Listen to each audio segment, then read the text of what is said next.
This story begins in a place where people judged others by uniforms, not by talent. But one unexpected moment shattered all assumptions when a silent janitor revealed a gift no one saw coming. For more powerful stories like this, subscribe to Simply Stories. The office buzzed with excitement, preparing for the grand product launch. Designers reviewed last-minute tweaks on their slides. Marketers rehearsed brand pitches, and executives huddled in corners with coffee, talking in low voices about projections and press attendance. The air was filled with urgency, ambition, and polished self-importance. In the background, unnoticed by most, the janitor pushed his mop across the marble floors. He moved with practiced ease, humming softly to himself, quiet melody that floated in and out of earshot like a whisper of wind. No one paid him much attention. He was part of the building, as invisible as the walls or the cleaning supplies, tucked behind frosted glass doors, but today was different. At the center of the conference room stood a grand piano, sleek black, untouched. It had been brought in for entertainment during the post-launch celebration. A few young staffers, riding high on caffeine and ego, noticed the janitor humming as he wiped down a side table near the piano. One of them elbowed the other and nodded toward the piano with a smirk. "Hey," one of them called out loud enough for others to hear, "why don't you play something for us?" Laughter stirred around the room, heads turned. Someone murmured, "Yeah, show us what you've got, maestro." They weren't being kind. It was a joke one laced with the kind of arrogance that only comes from believing you're above someone. The janitor paused. He didn't react right away, for a brief second. He just stood there, mop still in hand, eyes resting quietly on the young man who had spoken. Then he slowly walked toward the piano. The room fell into a hush, not out of respect, but anticipation of something ridiculous. A few people stifled chuckles. One executive raised an eyebrow, whispering to another, "This should be good." The janitor reached the piano bench, placed the mop against the side, and gently wiped his hands on the back of his faded pants. Then, without a word, he sat down. Silence deepened. Even the most distracted among them turned to look. He let his fingers hover over the keys for a moment. No warm-up, no announcement, just a deep breath. Then the first note rang out, rich, haunting, impossibly delicate. It cut through the air like light in darkness. The second note followed, perfectly placed, and then the third. What began as skepticism melted into stillness. Conversations died mid-sentence. One woman standing by the catering table slowly turned around, eyes narrowing in disbelief. A man holding a clipboard forgot what he was supposed to be checking. The janitor's hands moved with an ease that could only come from years of love and practice. He didn't fumble, didn't glance at the keys. The music flowed out of him like it had been waiting, bottled, buried, aching to be heard. It wasn't just technically perfect, it was emotional. Each note carried weight, history, something unspoken. There was grief in the lower chords, hope in the crescendos, and a quiet triumph woven into every measure. The joke was gone. Now, no one remembered who even made it. No one dared speak. The room, once full of chatter and posturing, became a cathedral of sound. The janitor played as though no one was watching, or perhaps as though he finally knew everyone was. One of the young employees who had laughed earlier now stood still, arms crossed tightly, jaw slightly open. The pianist's back was straight, his head tilted slightly, eyes closed. He was lost in the piece, connected to something greater than the space they stood in. In the hallway outside, a door opened. The CEO, on her way from a conference call, heard the music and stopped. She furrowed her brow and walked in, expecting perhaps the hired pianist had arrived early. But as she stepped through the door and saw the janitor at the keys, she didn't say a word, simply joined the growing crowd, arms folded, lips slightly parted. Eyes locked on the man transforming the room. For a moment, titles and roles disappeared. Didn't matter who was in management or who worked night shifts. There was no laughter anymore, just reverence. The sound of his playing filled the room completely, like it had always belonged there. Some people glanced at each other, searching for context, for permission to react. Others stared forward, trying to hold back tears they didn't fully understand. One intern whispered to herself, "I didn't know he could do that." The truth was, no one did. And the janitor had never said anything, never hinted, never asked. To be heard as the final note faded into the walls, a long, aching silence remained. He kept his hands on the keys for a few extra seconds before lowering them to his lap. Slowly, he stood up. He didn't bow, didn't look around for approval. He picked up his mop, gave the piano one last look, and began walking back toward the hallway. No one moved. It was as if the floor had frozen beneath their feet. The silence he left behind spoke louder than any applause. The melody swelled, deepening into something more layered, more intricate. His fingers, though calloused from labor, moved with a grace that was almost hypnotic. The music wasn't simple. Background ambience, it was a bold fusion of classical structure and the soulful bends of jazz. Both disciplined and wildly free at once, the janitor didn't glance at the room once. His world had narrowed to those keys, those harmonies, those carefully chosen spaces between notes. And somehow, every sound he created told a story the room hadn't been ready to hear. Phones that had been in mid-scroll were slowly lowered. Some dropped entirely, screens dimming as their owners forgot about social media, emails, and deadlines. Conversations sputtered and faded, leaving an eerie quiet except for the music. People who had been multitasking moments ago now stood frozen, eyes pulled toward the piano, expressions softening, walls coming down. The assistants, once darting around with notepads and styluses, simply stopped. Even the executives, known for being hard-edged and unimpressed, stared as though witnessing something impossible. None of them had expected this. None of them knew what to do with what they were feeling. The janitor wasn't just playing, he was revealing something. With every cascading arpeggio, every delicate trill, he pulled the room further from the corporate bubble and deeper into something raw and personal. There was sorrow, there an echo of nights spent in silence, of dreams deferred and gifts buried beneath survival. But there was also joy, memory, and defiance.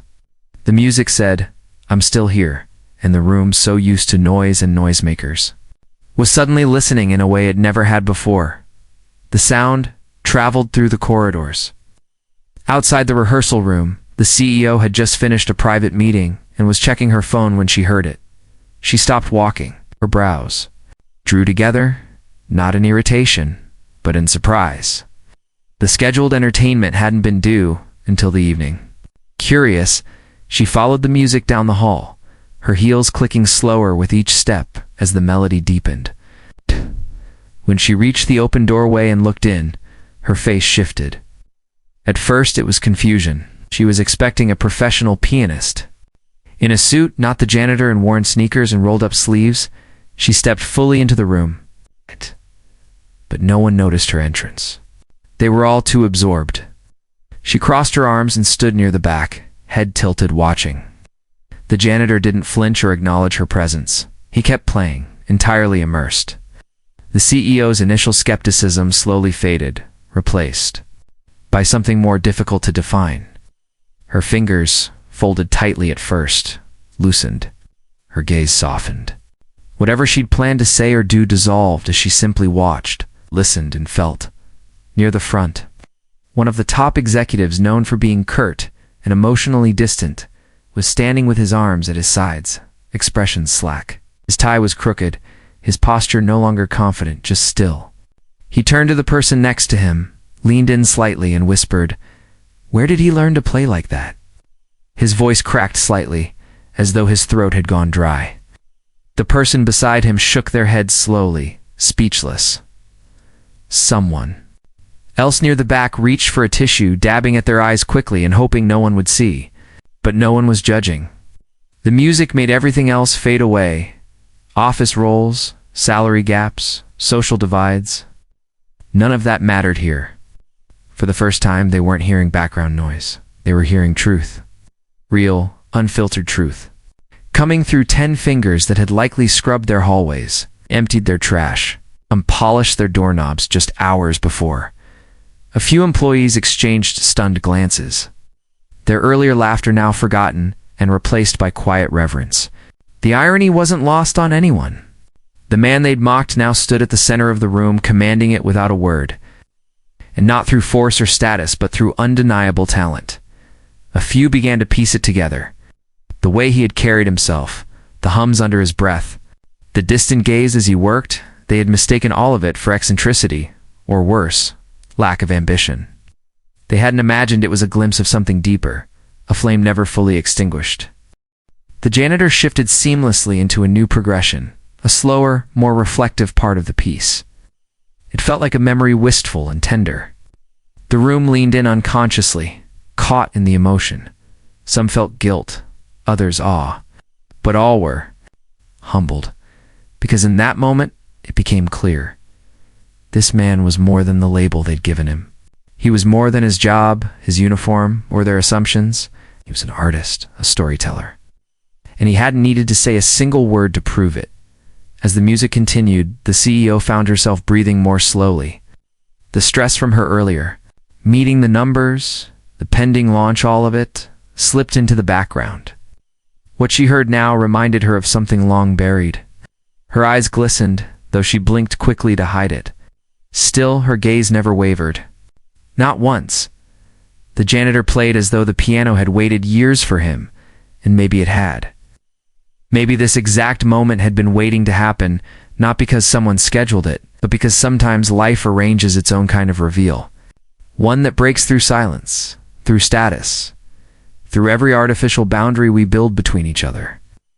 A moment where raw human expression takes center stage, and no one dares interrupt it, and so no one did. The final note lingered in, the air like a ghost that refused to fade.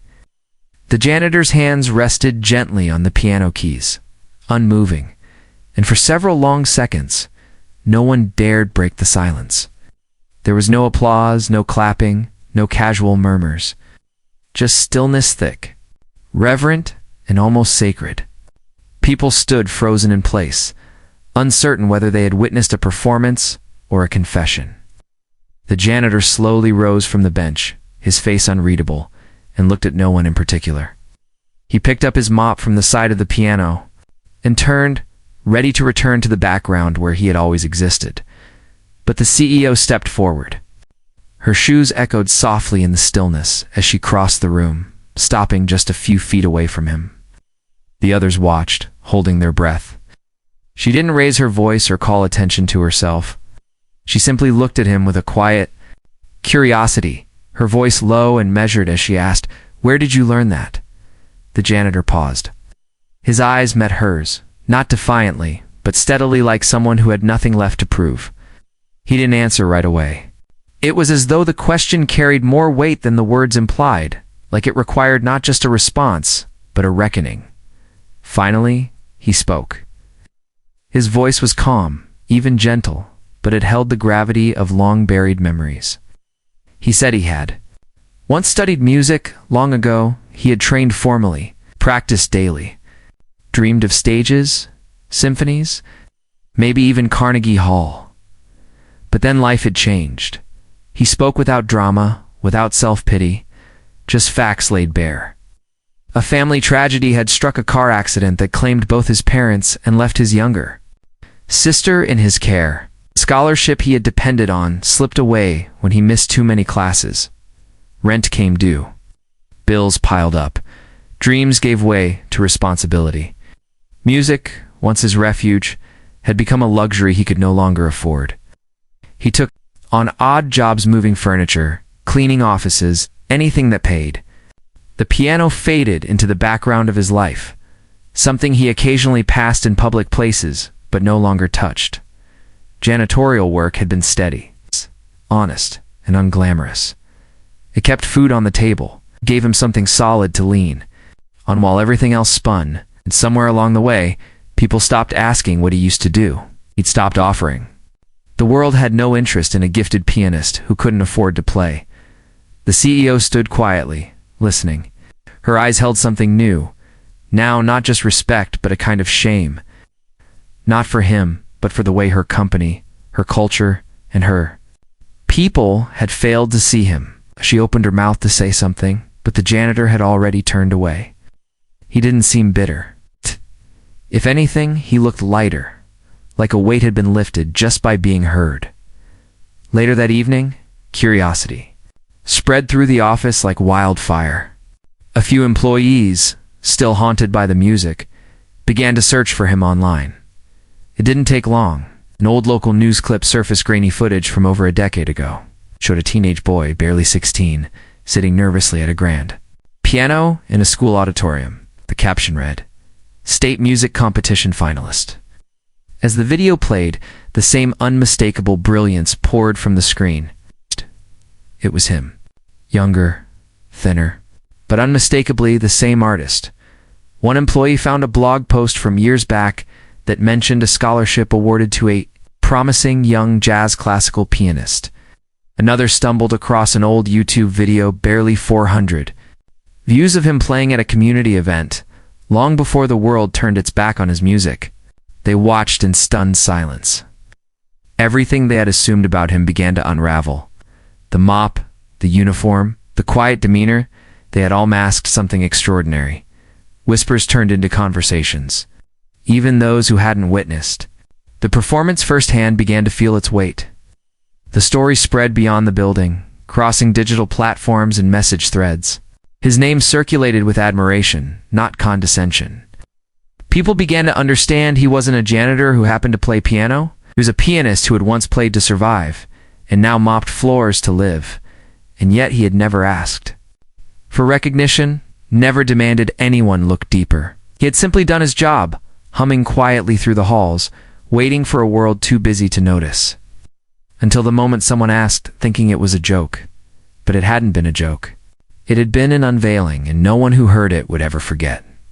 The next morning, the janitor received a quiet message through internal mail, asking him to visit the executive floor. He thought it was a mistake at first, but the message was clear. When he arrived, he was led into the CEO's office. Not a conference room, not a hallway corner, but the main office itself. It was spacious, bright, and impossibly clean, the kind of place where decisions that shaped futures were made. The CEO stood as he entered, not out of formality, but something closer to respect. She gestured for him to sit, and for a moment, neither spoke. Then she did something unexpected. She thanked him. Not for the cleaning, or the overtime hours, or the late-night lockups, but for the music. She said she hadn't been able to stop thinking about it, about him, about what his story said, not just about his past, but about the company's blind spots. She admitted they had been so focused on talent acquisition from the outside that they had forgotten to listen on the inside. Then she made him an offer, something that had never existed in the organization before. She wanted him to become the company's new culture ambassador, a role designed just for him. One where he could share his story, bring inspiration, and most importantly, make music. Full creative freedom. Access to the media team, editing bays, instruments. He wouldn't have to quit janitorial work if he didn't want to. But he wouldn't be mopping unseen anymore, not unless he chose to. He listened, nodding quietly, not overwhelmed, just thoughtful. He didn't rush to answer. When he finally spoke, he asked one thing, that whatever they made together, it should mean something. Not just branding, not performance. Truth. In the weeks that followed, the company produced a short video, a story not about products or profits, but about rediscovery. It featured clips of him at the piano, snippets of his younger performances, and interviews with those who had watched that unexpected moment unfold. His music became the soundtrack, slow and beautiful, guiding viewers through a journey of silence, surprise, and reverence. The video was posted on the company's social channels with no marketing push, no ads, just one sentence. You never know who walks among you. It exploded. View counts climbed past 1 million in days. Comments poured in not just from employees or clients, but from strangers around the world. People said his music helped them breathe during a panic attack, reminded them of their late parents, calmed them in a hospital waiting room. Teachers played it in classrooms. Veterans emailed him. An elderly woman from a different country sent a handwritten letter saying his chords sounded like the ones her late husband used to play. But through it all, he remained grounded. Still arrived early. Still greeted security by name. Still swept the floors sometimes, not because he had to, but because he wanted to stay connected to the quiet. He understood something many people never would. Dignity isn't about titles, and greatness doesn't require a stage. He smiled more now. Not broadly, not loudly, but with ease. People noticed. The employees who had once mocked him were the first to approach with lowered eyes and softened voices. They asked if he'd teach them a few chords. Some wanted to learn out of guilt. Others simply felt moved. He never turned them away. He taught. With patience, not preaching, and never reminded them of the moment they laughed. That wasn't who he was. The past didn't need retribution. It had already given its lesson. More pianos began to appear in the building. Small keyboards in break rooms, digital pianos in lounges. People who had never touched an instrument began to sit and try. The sound of music became part of the company's rhythm, not loud or constant, just present. Something changed in the air. People listened more. Meetings began a few minutes late because someone was finishing a song. When deadlines loomed or tensions rose, someone would quietly say, "Play something." He would. Eventually, he was asked to perform again, this time at a formal event. The entire building was invited. There were no smirks now, no mockery, no half-hearted curiosity. Just chairs arranged in neat rows, lights dimmed, a piano placed center stage. He walked out in his usual attire, no suit, no special wardrobe, just him. As he sat at the bench, the room grew still, like the first time. But this time, he had been invited. Not as a novelty, not as a curiosity. As an artist, he began to play. And once again, silence gave way to sound. But this time, the silence wasn't ignorance. It was respect. It's a kind that's earned, not handed. The kind that grows from humility, from resilience, from truth. Every note landed softly, every phrase unfolding like memory. People didn't check their phones. They just listened. Deeply, gratefully. Some cried. Some smiled. But all understood. When the final chord drifted away, he closed his eyes for a moment and then stood slowly. No bow, no flourish, just a small nod. The audience didn't erupt in applause. They rose silently to their feet, offering him something far greater than noise, genuine, quiet reverence. Not for the performance, but for the man. Because they finally saw what had always been there. Talent may go unnoticed. When it's real, even silence makes room for it.